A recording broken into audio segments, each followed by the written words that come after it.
Hey guys, Frank Cava, experiencedinvestor.com, and we are standing in front of 3916 Hanover Avenue in Richmond, Virginia. I wanted to bring you to this house. We're going to actually do 3 videos here. This will be the first, of course, and I wanted to talk about a few things. First, how did we acquire this property? This was an acquisition that was a home on the MLS, and one of our sales folks found the lead, talked to the realtor, we negotiated a price, and we came to terms and we purchased this home. It had been on the market for a little bit. It was a little bit dated and just, it was ripe for the picking for someone like us. So we bought it. So I'll give you some of the specifics. We bought it for $365,000, which is on the higher tier of what we do here in Richmond. If you're in California, that's probably like a 2-bedroom condo, right? But if you're in other parts of the country, $365,000 can be a lot of money. We think this house is going to sell for $525,000 to $545,000. Maybe there'll be some uptick in the market between now and we get it on, but that's what we kind of think it's going to be. The important thing about a deal like this is as follows. You need to have a real good plan going in. We've talked about this more than once. If you watch these video series, I sound like a broken record because the plan is really important. The reason why the plan is important on a scope of this magnitude is because you're going to have very high fees. With a north of $350,000 purchase price, your interest carry, your taxes, your insurance, those things are going to be expensive. So we were completely and totally ready to roll on this before we took ownership. That's number one. Number two, we had a really good plan from the standpoint of construction. We had a plan going in. When we did demo, we met again, and then we have laid everything out. So we've owned this home for less than a month. We have permits, we're under demo, and we've done all the submissions we need with the city. So we're like smoking. We're going to be finished with this house in between 60 and 75 days. And because of the amount of time, that's crucial. So if you watch a lot of those cable TV shows and they talk about what we do here, they leave out a lot of details. And with this house, one of the things I really wanted to talk about is when you have a high purchase price and you have a limited budget, which we have here because there's only so much money on the upside, right? Between $365,000 and $525,000 is not really a ton of room with construction.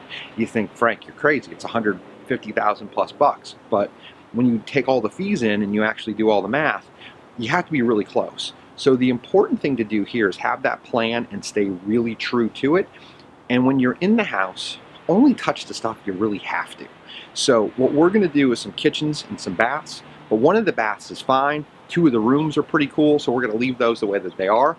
And we're going to take you down to the basement. I'm going to show you how to really add value there to what's already existing. So we'll come inside and I'll show you a little bit more. All right, we're inside the house and we're in probably the most important part, right? We are situated between the dining room and the kitchen behind me. Now, we're going to pop in a couple of stills so you can see it.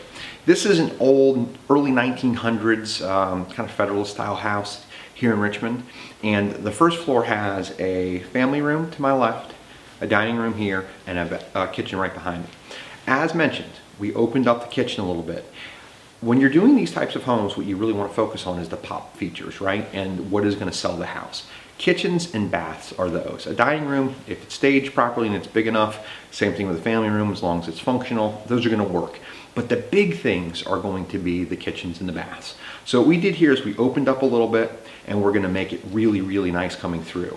And then we took this old school house that had a wall all the way across here and it had just a little doorway over there, and we moved around a wall. Now, I talked outside about how important having a plan is and not overspending. When you see the stills, what you're going to notice is that the walls are mostly intact with the exception of the kitchen. And the reason for that is we're going to come back and paint, and we're going to do all the work we need around it and in the most impactful areas because we have a very limited budget here.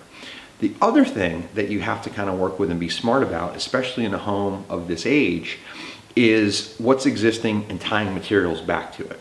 So in a lot of instances, what we do is we leave rooms completely pristine, come back and paint, do the cosmetic stuff, but then we'll do is take out ceilings. And the reason for that is it's hard to take an old ceiling and match it to a new ceiling. So if you just take the whole thing down, you work from the bottom up, it saves you a ton of cash, and it's easier on the back end to finish. Plus, it gives the homeowner a much better look when the time is right for them to come by. So what we'll do is take a quick look at the kitchen.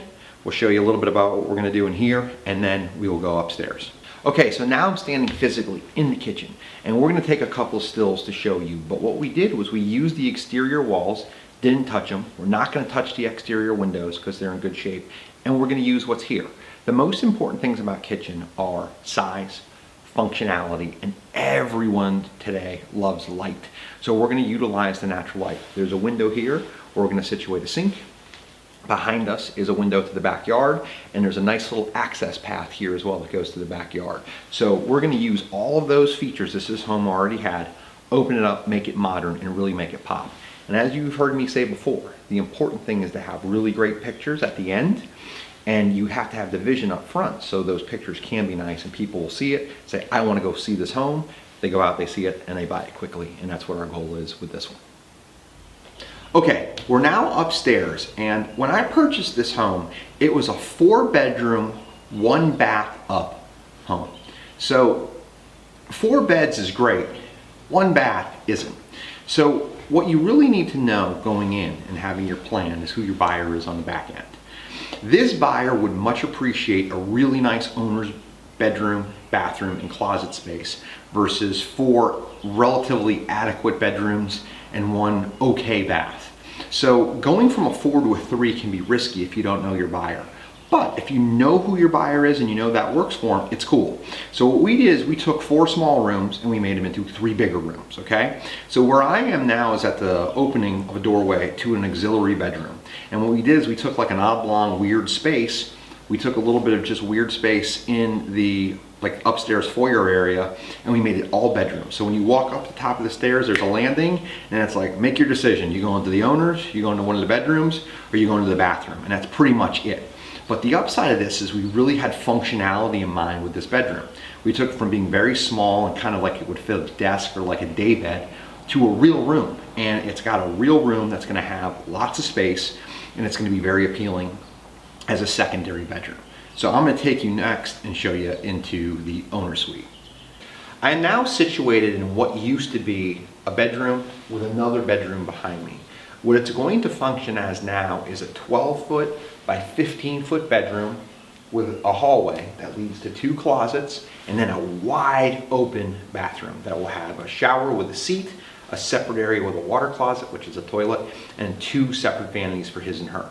And the upside of doing it this way and converting it from the 4 to the 3, as I was talking about a second ago, is it has more pop. And the buyer at this price point, mid-5s in my area, they want this and they expect it. So when you're looking at a home and you're thinking about selling it on the back end, a dollar is a dollar. If someone can afford 500 and let's just round up and say 550 for a house, they're expecting certain things. And with the charm and the location here, they're willing to give up a little bit. But that same 550 on the ends of town where there's more room is going to give them a lot more house and a lot more convenience. So you have to kind of marry the two, right? You have to marry in the affordability with the location and 21st century living. So what we're doing here is giving them a wide open bedroom and features you don't really see around here. Now there are a few comps that have this and they sell fast, quick, and for prices similar to what we're targeting. The ones that don't are like this house when we bought it, low 300s. So these are the amenities that you can kind of deal with and mesh and you have to have in your plan. If you can see a little bit behind me, and I'll show you some stills, it's gonna have the walk-in closet and then it's gonna have those 2 other pieces. From an ownership standpoint, they're gonna love it. But the other thing that's going to happen is when we release this house for sale, it's going to have kick-ass pictures. And because of that, it's going to be wide open and people are going to get excited and come see it. And that's what my goal is, to have a lot of people interested fast, make offers, and we can move on to the next one. Okay, so downstairs we talked about leaving some things alone, right? And the reason for that is budget, and frankly, some of it's nice enough. So in this house, this bathroom is in pretty good shape. The only thing we're going to do is replace some tile on one of the walls, but the floor is in good shape, and we're going to do a couple of drywall patches, and that's pretty much it. There's another bedroom, same story. We're leaving it as is, and we're just going to come back through and finish the floors and all the other stuff. But from a budgetary standpoint, the cost in here is almost nothing. We'll probably spend under $1,500 on this bathroom just to freshen it, but leave it more or less like it is. Okay, so now I'm down in the basement, and what I want to tell you about down here is basically 3 things.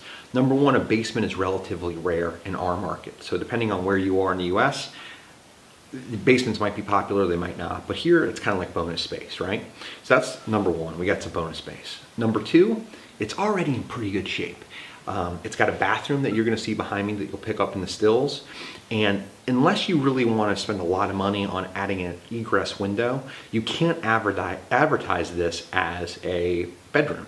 So what we're gonna do instead is use what's existing and clean it up. Now, a lot of problems that newbies get into is you build for you or your own ego.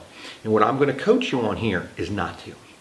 The market is cool with unfinished concrete floors. Painted, it's good. The market is cool with exposed brick, and the market is also cool with exposed rafters above us. And you're gonna see this in the stills. The reason I'm talking about this is because you can easily drop 30 to 50 grand doing just those 3 or 4 things. And if you spend that, you are gonna eat up your profit margin. The other thing is the market isn't gonna pay the 30 to 50 grand that you would spend to do those items. So you have to be very mindful of what works and what you do and don't need to do. This is hard. You have to regulate yourself a little bit, and you want to do a great job. You want to build a beautiful home, but you have to know the market, and you have to have a little bit of discipline here. And I'm as guilty of it as anybody. When I first started, I always built for myself or for my own ego. And what I'm telling you is to go from a hobbyist to a pro, you have to know what the market wants. Now, we've talked about this before. The market is going to tell you what it wants by other sales and other comps. Our realtor who's going to list this for us on this particular home, she sold one just down the street. She sent me the pictures ahead of time, and it had exactly what I talked about with those unfinished touches. So be true to your market. All right, so this is a wrap on this house, video numero uno of Hanover Avenue. Next time I'm going to bring you back when we're a little bit closer to the end, and then the third video is going to be at the end. I may bring a special guest on video too. That's the realtor who we work with, and I'm gonna see if she wants to talk a little bit about the vision and how we're gonna sell this and how we're gonna market it, and then I'll tell you the true story at the end on video 3. But I look forward to seeing you next time.